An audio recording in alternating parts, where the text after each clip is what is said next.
I am Professor Sujata Sharma, and today I have a very special guest with me, and that is Dr. Meherwan, who's a very good friend of mine and a very renowned scientist. So, Dr. Meherwan is a physicist, science communicator, and policy researcher with over 15 years of experience at the interface of science, society, and culture.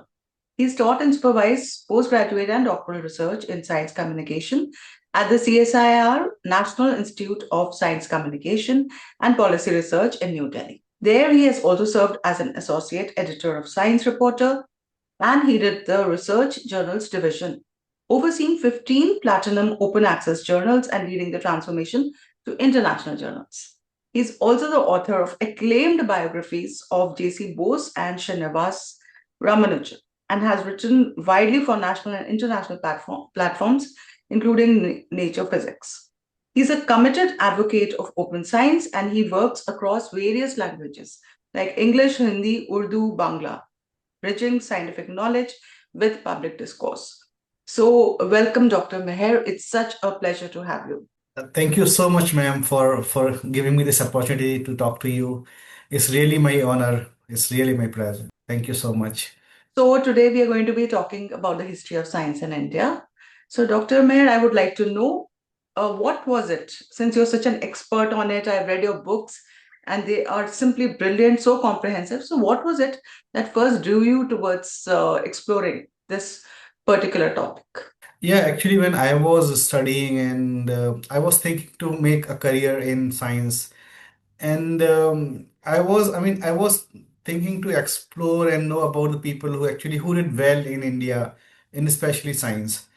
And when I tried to explore the well-known scientists whom we used to admire and we used to get inspired from, um, and I couldn't get much stuff, organized kind of stuff about them.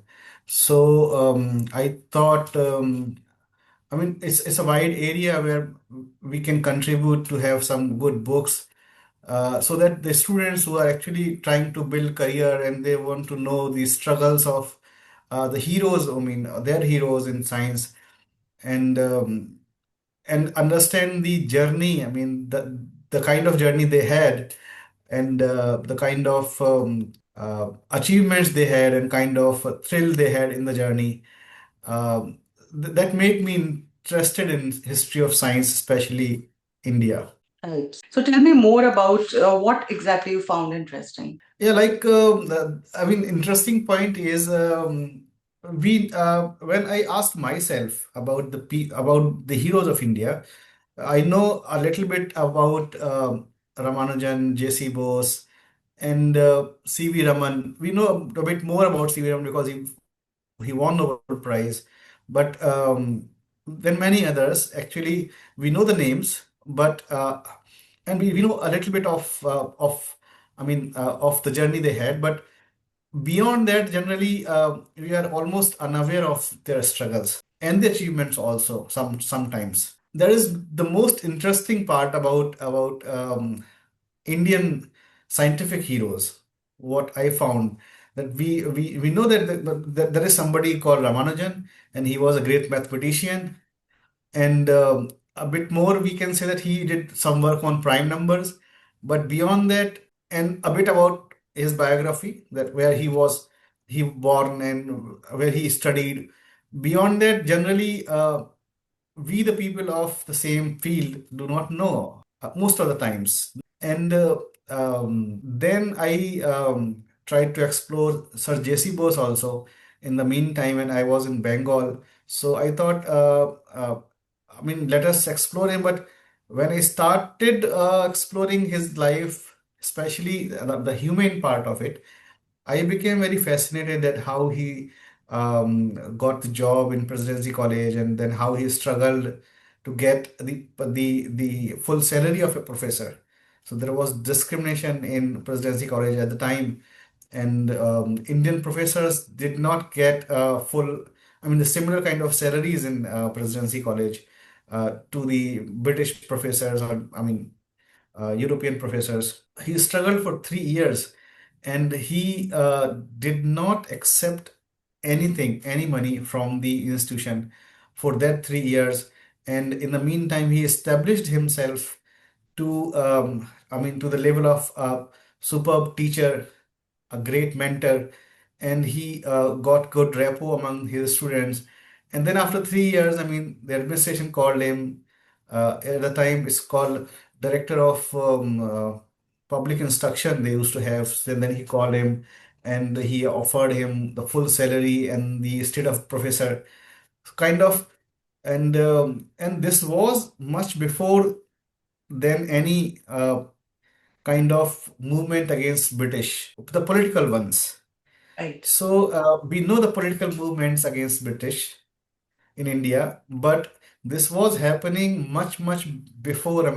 Almost 2 decades before those Right. kind of andolans. So it is very interesting in terms of not only science but also some social science and nationalism and the people around us. Yeah, that's right. Actually, when we talk about the freedom struggle, then this is one aspect that I have not ever actually read anywhere, that what was going on with Indian science and Indian scientists. Yeah. That because we know so much about politicians and we know so much about other fields also, but we don't know about Indian scientists.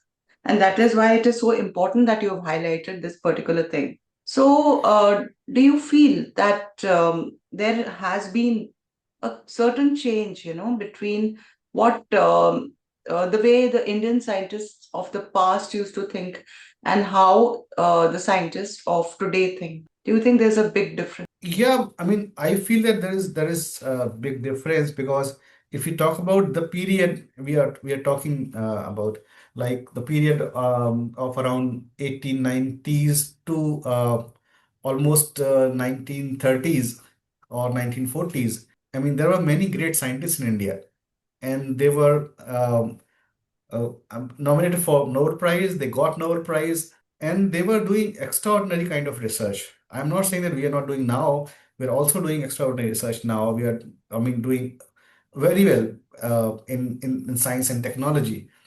But there was something at the time. They were different from now. Right. And what I personally feel, it might be, people can agree with this or not, but I feel that the main thing which can be highlighted is the originality, the sheer originality in the ideas of the scientist at the time in India, especially. So if we, talk about either J.C. Bose, and very brilliant and very radical kind of ideas he was having, that at the time when he presented his results, he got a lot of criticism, a lot Right. of resistance among his peers. And then if you talk about Meghnad Saha, in particularly physics, and C.V. Raman, so what I feel personally that it might be due to the evolution of the kind of science we were having at the time. Quantum mechanics was evolving. It was just started. So that was the time when most of the, scientists were doing very original kind of research at the time. So that might be the reason. But yeah, I personally feel that originality is the critical factor. I mean, uh, especially now. When Right. I see Indian science, I personally feel that we can be more original. Right. So, do you think this change has occurred because of so many pressures that we have now, that we have to publish as fast as possible? And if we don't publish, then we are not regarded as good scientists. Maybe scientists back then did not have this kind of a pressure to constantly prove themselves. Do you think it's the system that has done this kind of, like you said, loss of originality? So, we have many indexing kind of parameters to assess the productivity of a scientist. And uh, most of the indices are basically pro publishers, what I Right. feel. Nowadays, if you publish more, you get more citations. And so it completely, productivity is judged, I mean, through publication, number of publications, number of citations, H indices, and so on. So I personally feel that all these indices are pro publishers, and originality.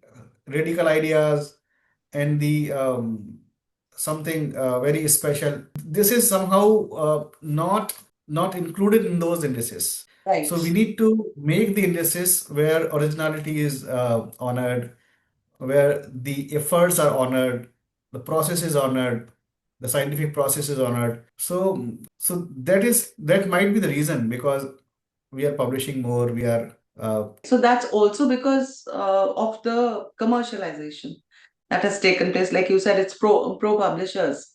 So maybe right. it's because of the commercialization which has taken place in all spheres, including science, right? Yeah, obviously. I mean, we have more resources now. We have good atmosphere among scientists. I mean, we have almost everything now to do good research, and people are doing good research. But somehow, to publish more, many times it happens that we do not touch the tough kind of areas where people need more efforts, more time, more consistent kind of efforts for long time, especially. Even if you see Japan, there are many cases, especially I have seen a few areas where they consistently put efforts for more than 20 years. And then they came up with some good technology, Right. some good discovery.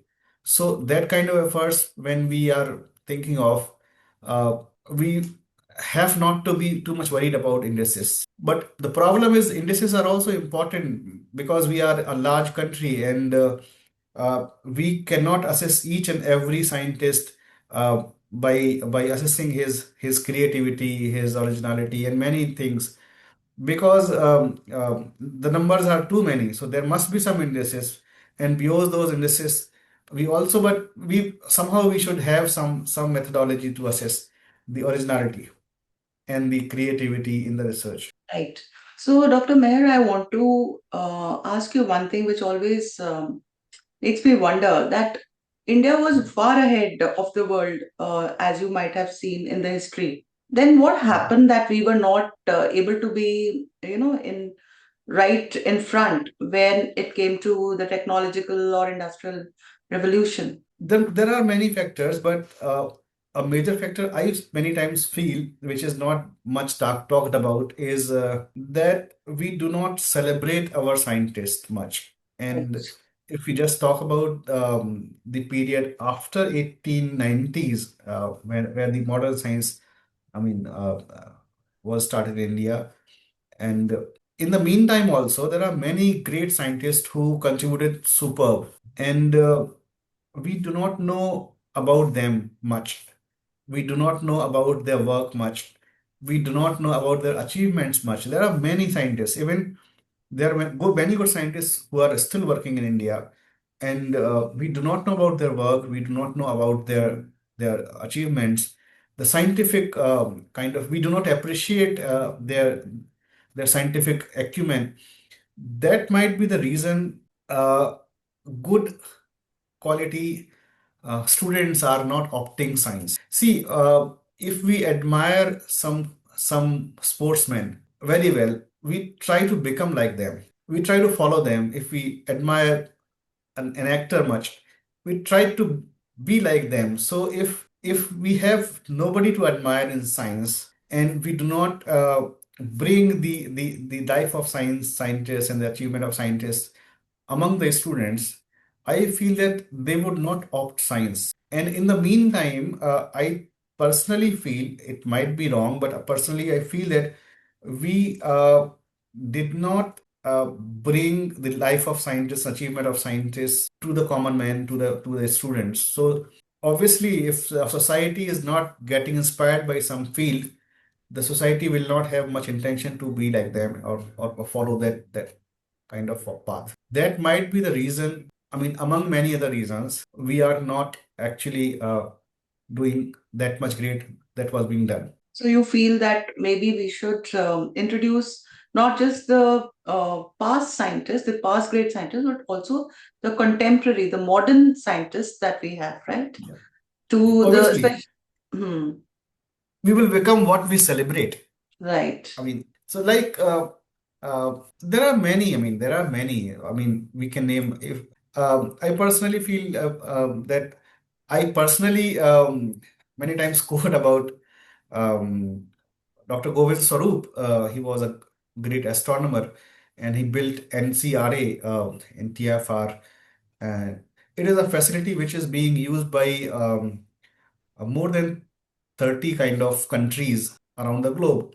So the scientists are coming to India and they are, using NCRA GMRT facility to do their research. I mean, how many people would have, known about GMRT more and Govind Swarup? And he actually built that facility completely indigenously in India. And we talk much about CERN, that people are going to CERN, and which is also fine. People are going from all over the world. They are doing some research in CERN, which is a, global kind of facility. But we also have global kind of facility in India, like GMRT, and which was actually built indigenously by a group of scientists, which was led by Professor Govind Swarup. And how many of us know about Govind Swarup? And there are many cases. G.N. Ramachandran, his work is superb. He must have got Nobel Prize also. But if we, know about about them, I always feel happy when we talk about them. Um, then we want to become like those people, and we try to follow their path. Yeah, so we have just now talked about the content, that what we should present, especially to impressionable minds like school students. But as you are such an expert in all kinds of languages, what do you think about languages? Sometimes I feel that we present science in a very complicated jargon, so it's so complicated that sometimes laymen are not able to understand Yeah. because we don't want to talk in simple terms. That's what I feel.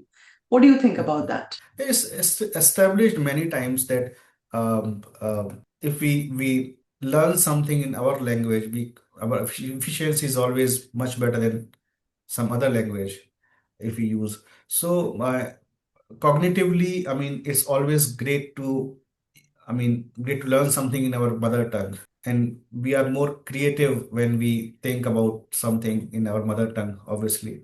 So the languages are very important, and especially when we are trying to communicate to people, it's always great, it's always easy, efficient. If we use the language, I mean, they are they are good at. So we should work more in our Indian languages, obviously. But the problem is due to globalization, the regional languages are now dying. I should clearly say that they are dying. But and we are somehow in some special turbulent kind of times when we are not focusing much on languages, and especially after the emergence of AI, I personally feel that the languages will suffer more, especially the capabilities of human beings regarding languages will suffer more.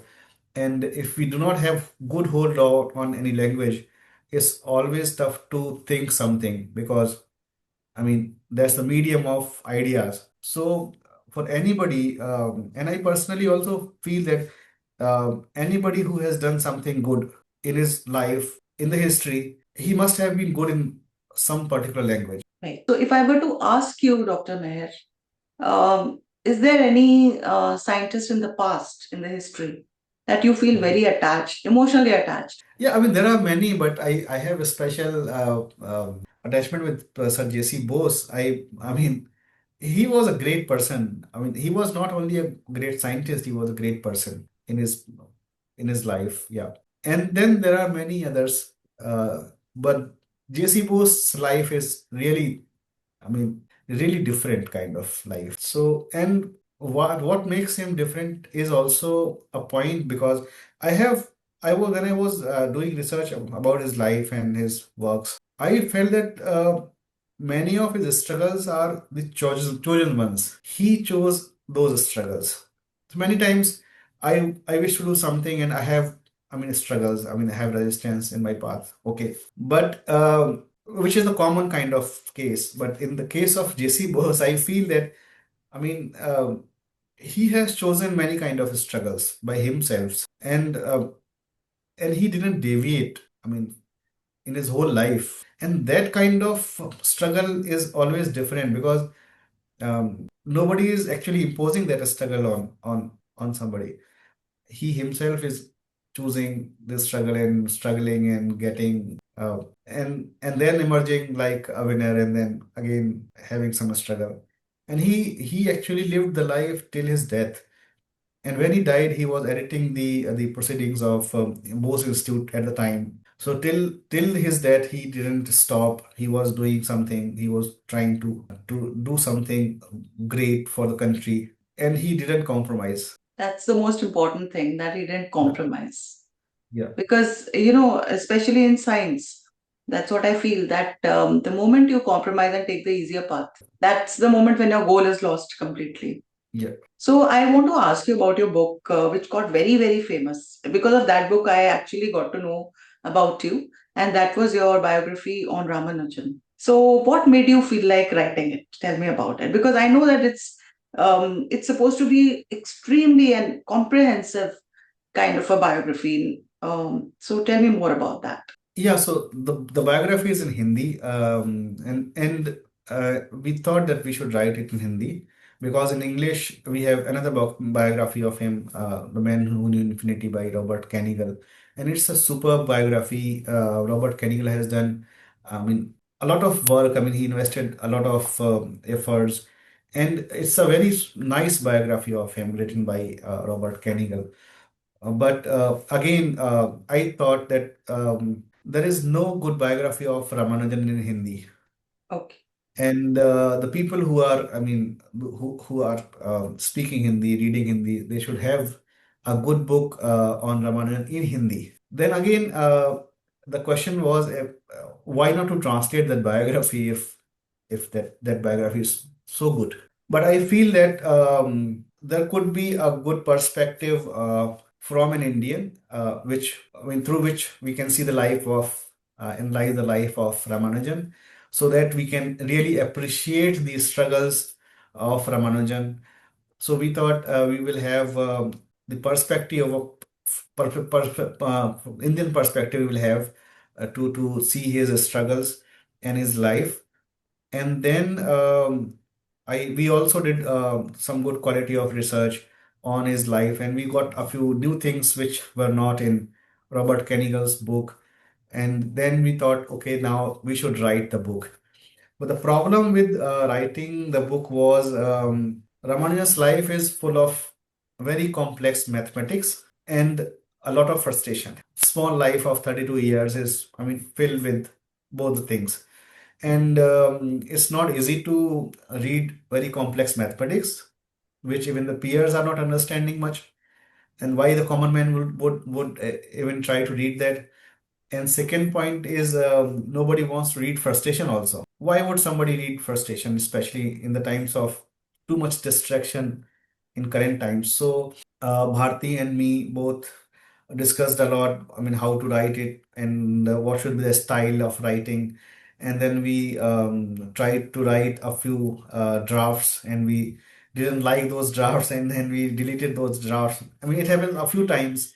We were not actually happy with the style which we are opting.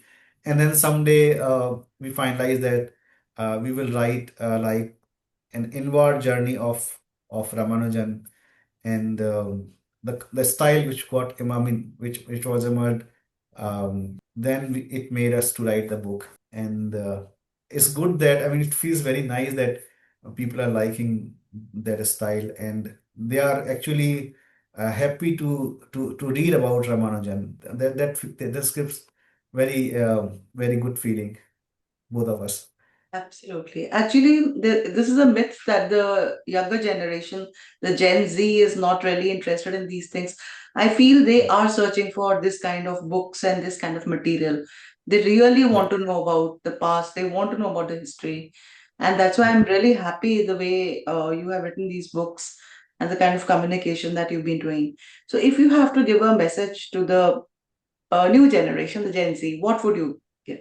I mean, there is no message kind of. I am still figuring out the life. So there is no message. I mean, the only message would be, I mean, just explore the life. I mean, don't stop. Don't get frustrated. Don't be too sad. There are struggles in life always, and we should just explore it. We should live it like a play, like a game. We should perceive it. And that's all. I mean, that's all. What I feel now with my small kind of experiences. Do you feel that in the past there were a lack of resources, right, for the scientists, and now the resources are substantial, but there are other Yeah. challenges, right? So, what do you think about that? Yeah, I mean, everybody would be agree on this that the resources are now enough to work on something.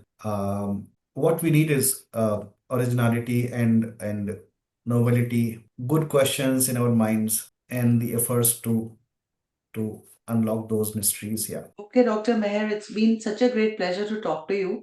I found my own mind totally ignited while I was talking to you.